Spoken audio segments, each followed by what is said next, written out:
After hanging a new solid wooden door, the next step is to install a new lock set. Here's how to do it. Replace your old striker plate with a new one that came with the lock set. If the shape of the plate is different, you can increase the size of the mortise with a chisel.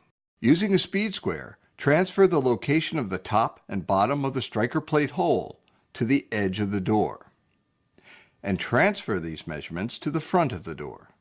This will allow us to line up the lock set installation tool.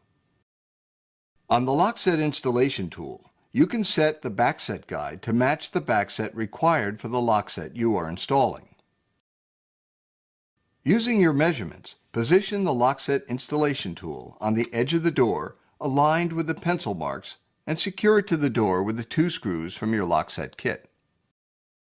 Following the directions that came with the installation kit, bore a hole through the door until a pilot drill appears on the other side of the door.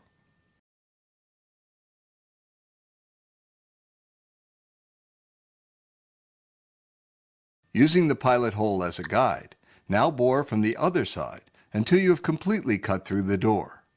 In this way, you'll avoid splintering the hole. Then, using a 1-inch bore, drill a hole for the bolt right through to the larger hole.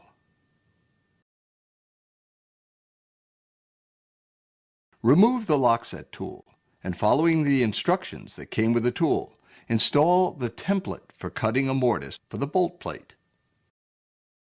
Following the channels in the guide with the router tip, cut the edges of the mortise, and then removing the template tool, cut away the remaining wood with a chisel.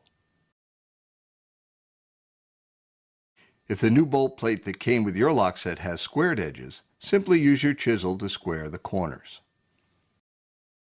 And following the instructions that came with your lock set, install the bolt. And then assemble the lock set assembly and fasten it in place with the screws included with the lock set. With the hardware installed, your new door is ready for painting or staining to match your decor.